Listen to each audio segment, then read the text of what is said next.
Sempre que eu marco um gol pelo Manchester City, minha mãe liga pra mim. Assim que a bola balança no fundo da rede, o telefone toca. Não importa se ela tá em casa, no Brasil ou no estádio me assistindo jogar. Ela me liga todas as vezes. Então, eu corro até a bandeirinha do escanteio, coloco a mão no meu ouvido e digo: alô mãe. Quando eu cheguei no City, as pessoas acharam isso muito engraçado e eles viviam me perguntando o que aquilo significava. Tem uma resposta rápida: eu amo minha mãe e ela tá sempre me ligando. E tem a resposta longa, que começa quando eu era ainda menino, com um sonho. É claro que no Brasil existem milhões de meninos com sonho, mas eu tive sorte, porque no meio do caminho eu pude conhecer alguns super-heróis. Não ria, é verdade. E eu vou provar pra você. Eu cresci num bairro chamado Jardim Peri, na zona norte de São Paulo. E para algumas pessoas que moram lá, a vida é uma luta. Mas eu tive minha mãe, que trabalhava muito duro e garantia sempre a nossa família comida na mesa. Mas, para muitos garotos com os quais eu cresci, era ainda mais difícil. Às vezes, eles só tinham uma única refeição no dia. E era essa que eles recebiam dentro do clube. Para ser sincero, muitos deles nem mesmo apareciam para jogar. Eles só vinham para se encontrar e comer de graça um sanduíche de mortadela com refrigerante. Era sempre pão com mortadela e uma lata de refrigerante. Às vezes, era só o refrigerante. E isso tinha que durar até o fim do dia. Para mim, todos os meus sonhos, todas as coisas que eu tenho agora, tudo isso começa com o Pequeninos. Na verdade, é mais do que um clube de futebol. Não pense nas praias e todo esse tipo de coisa. Nosso campo era do lado de fora de uma prisão militar. No lugar onde era para ter o gramado, só havia sujeira e estava cercado por grandes pinheiros. As únicas pessoas que jogavam lá, além das crianças, eram os policiais dessa prisão. Quando eu tinha 9 anos, eu apareci com meu amigo Fabinho, para ver se a gente podia jogar pelo time. A gente andou pela mata, com as nossas chuteiras de futebol embaixo do braço. E foi assim então que a gente conheceu o cara que mudou as nossas vidas, José Francisco Mamed, técnico do time mais novo. E ele disse pra gente: com certeza, vocês podem jogar na próxima partida. Não tinha nenhum papel pra assinar, nada. Porque esse clube não era do tipo que tentava fazer as crianças se transformarem em lucro. Tem a ver com mostrar pra essas crianças algo positivo e dar pra elas alguma coisa pra comer e mantê-los longe das ruas. O Pequeninos não é um clube grande, então provavelmente você nunca ouviu falar a respeito dele. Mas eu tenho que te dizer, eles fazem milagres por lá. Era engraçado porque o técnico Mamed tinha um velho Fusca branco, devia ser dos anos 70, e ele levava todos os garotos nele. E nós éramos tão pequenos que ele fazia caber 9 ou 10 dentro daquele carro, mais as chuteiras, as bolas, as cestas básicas e todo o resto. Cara, o que esse clube fez por aqueles meninos é incrível. No Brasil, a gente tem um nome para essas pessoas como Mamed: heróis desconhecidos. E foi isso que ele representou para muitos garotos.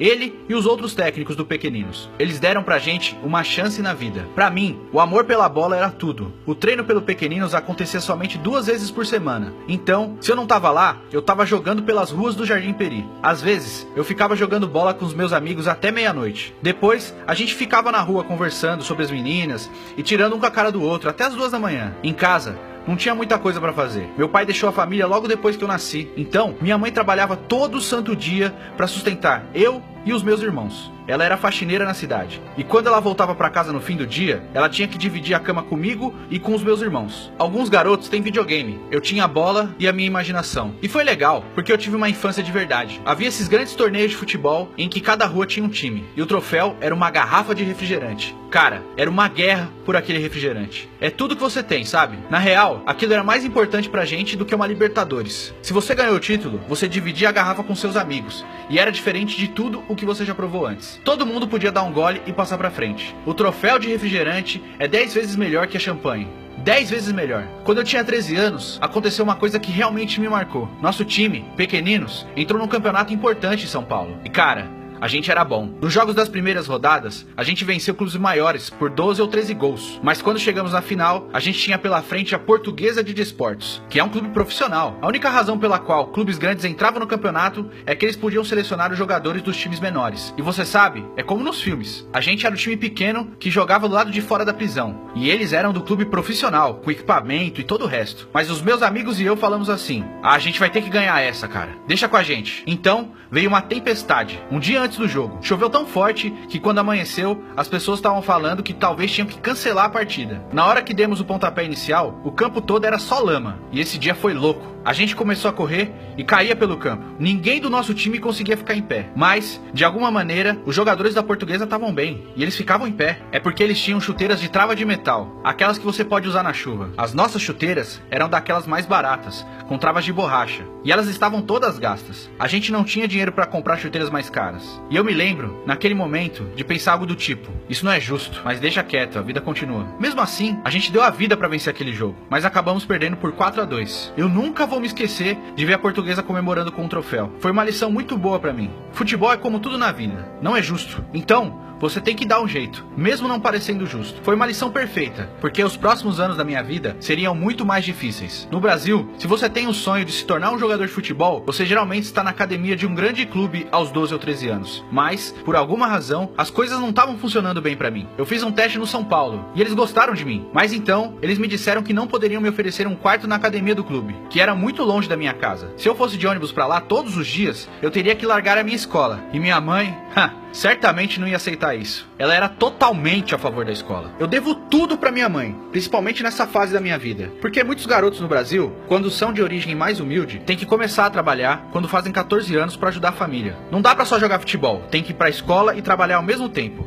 Então, o sonho deles morre nesse momento. Mas minha mãe, cara, ela acreditou em mim. Seja qual for a razão, ela acreditou. Ela falou pra eu continuar, não importa o que eu tivesse que fazer. Então, aos 13 anos, eu comecei a jogar com os caras mais velhos da várzea. Ok, todos em São Paulo sabem do que eu tô falando agora. E provavelmente já vão começar a rir. Mas pra todos aqueles que não sabem do que eu tô falando, eu vou explicar. A várzea é como basquete de rua nos Estados Unidos. Ou como uma liga semi-profissional de futebol na Europa. Os campos são todos esburacados e você joga contra os marmanjos. Os caras casca grossa. A várzea é conhecida por ser de extremo contato físico. Tinha muita coisa pesada acontecendo no campo. Eu nunca vou me esquecer de um momento. A gente estava jogando uma partida importante contra um time grande. Eles sempre tiveram uma das melhores equipes de várzea da cidade. Mas eles estavam fora da liga por alguns anos por causa de algo que fizeram depois de um jogo. E eu não quero entrar em detalhes porque provavelmente tem criança lendo isso aqui. Então, esse era o primeiro ano deles de volta à liga. E eles estavam jogando contra a gente. Uma partida para classificar para um campeonato ainda maior. E eu me lembro de todos os jogadores deles olhando pra mim antes do jogo e falando: que esse moleque? É sério isso? Esse pivete? E era sério, cara. Com 4 minutos de jogo, eu driblei o melhor zagueiro do time deles e marquei um gol. E eu me lembro de todos eles olhando pra mim, tipo: beleza, moleque, a gente vai fazer da sua vida um inferno. Foi a partir daí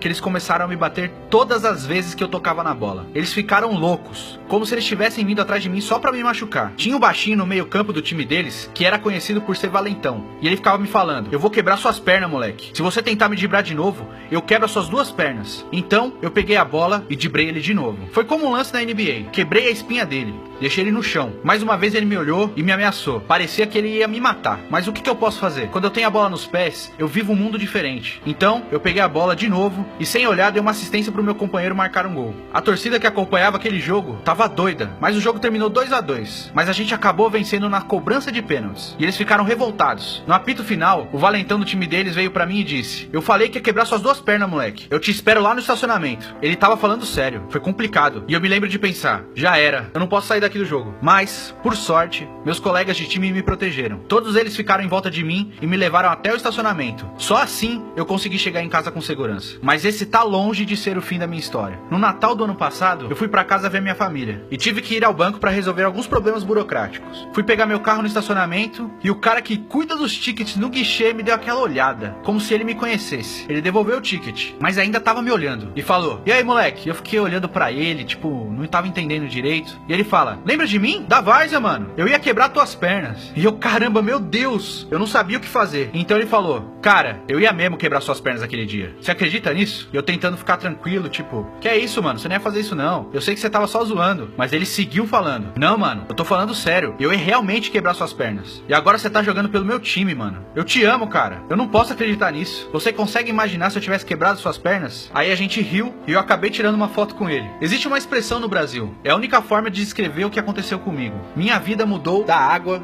pro vinho. 5 anos atrás, eu tava jogando na várzea, apenas tentando sobreviver, apenas tentando chegar num clube grande do Brasil. A várzea me deu uma boa perspectiva. Eu joguei com grandes jogadores, que hoje são motoristas de ônibus, ou trabalham no supermercado, ou são pedreiros. E não foi porque eles não eram bons jogadores. ou porque não se esforçavam. O que conta nessas horas é sorte e oportunidade. Algumas pessoas têm que ir atrás do seu sustento e não pode ficar correndo atrás dos seus sonhos. Se eu não tivesse o apoio da minha mãe, eu provavelmente estaria no mesmo caminho desses outros jogadores de várzea. Mas, ao invés disso, eu tive a oportunidade de fazer um teste no Palmeiras, quando eu tinha 15 anos. E dali, tudo decolou pra mim. Acho que não consigo nem explicar. Foi como destino, de forma certeira. Deus escreveu tudo perfeitamente. Eu fiquei com o time júnior e assinei meu primeiro contrato de verdade. De lá pra cá, o tempo passou voando. Fui pro time principal, consegui me destacar e, pra minha surpresa, cheguei até a seleção brasileira e pude participar dos Jogos Olímpicos Rio 2016. Quando eu recebi aquela ligação, foi uma emoção inexplicável. Pra fazer você entender o que esse momento significou pra mim, apenas 2 anos antes, eu tava nas ruas do Jardim Peri pintando as calçadas de verde e amarelo pra Copa do Mundo 2014. Os caras da minha vila desenhavam muito bem e fizeram grandes murais, com os rostos dos jogadores brasileiros, Davi Luiz, Neymar, Marcelo, e a gente tava deixando tudo aquilo colorido. Esse campeonato em 2016 foi bastante especial pro brasileiro, porque a medalha de ouro olímpica era a única conquista que o país do futebol jamais tinha conquistado. Eu lembro que o peso daquele campeonato era muito grande, não apenas porque era nosso país, mas pelo que aconteceu na última Copa. Depois que a gente não jogou bem as 2 primeiras partidas, a crítica ficou muito intensa, especialmente contra o Neymar. Eu realmente admiro o Neymar pelo modo como ele lidou com tudo isso, e pela maneira que ele conseguiu liderar o nosso time. Antes do campeonato, eu era apenas mais um fã do Neymar, como tantas outras pessoas, e ele é um jogador de futebol incrível, que todo mundo conhece, mas ter a chance de saber quem ele é de verdade nesse período foi especial, por causa do jeito dele. A forma com que ele trata todo mundo me surpreendeu muito, porque mesmo no curto período em que eu vivia futebol, eu vi tantos caras que nem são grandes jogadores, que não ganharam nada, serem muito mascarados, mas o Neymar trata todo mundo como se fosse irmão dele, e ele foi a grande razão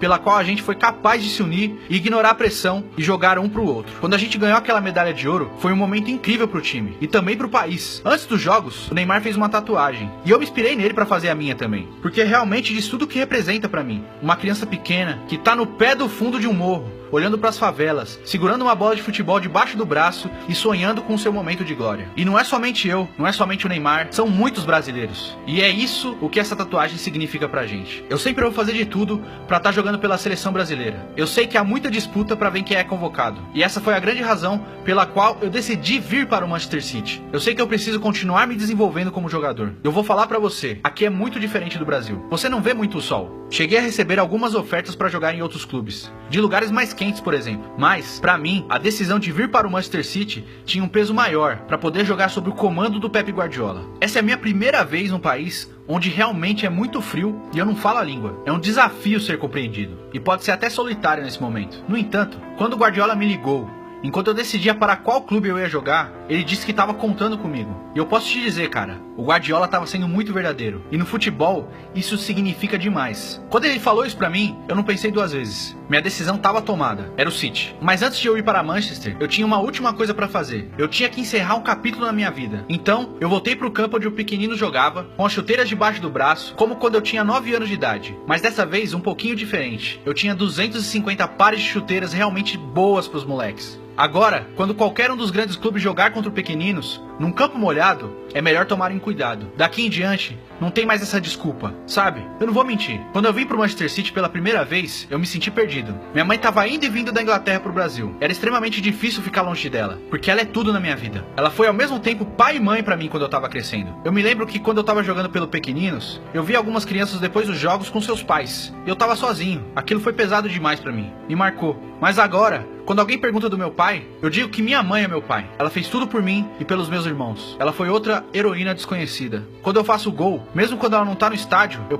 pego o telefone e falo com ela. Quando a gente era criança, a minha mãe ficava ligando o tempo todo pra descobrir onde é que eu tava. E se eu não atendesse, ela começava a ligar pra todos os meus amigos. Era apenas uma piada entre a gente. Alô, mãe? Quando eu pego o telefone, é em homenagem à minha mãe e à nossa luta. Mas também em homenagem aos meus amigos e à minha família. E também ao técnico Mamed e a todas as pessoas no Brasil que me ajudaram a chegar até aqui. Eu sempre fui um sonhador. Mas mesmo nos meus melhores sonhos, eu não pensei que estaria vivendo o que estou vivendo hoje. Sei que existem muitos garotos que vão pintar as ruas, que não jogam por um grande clube e que as pessoas têm dito que eles não vão chegar lá. Eu diria pra eles, nunca parem de lutar. 4 anos antes de eu entrar pelo túnel do estádio Etihad, eu ainda estava jogando na várzea. E os caras falavam que iam quebrar as minhas pernas no estacionamento. Sua vida agora pode ser apenas um sanduíche de mortadela com refrigerante. Mas, se você continuar a correr atrás dos seus sonhos, cara, quem sabe o que vai acontecer? A água pode se transformar em vinho.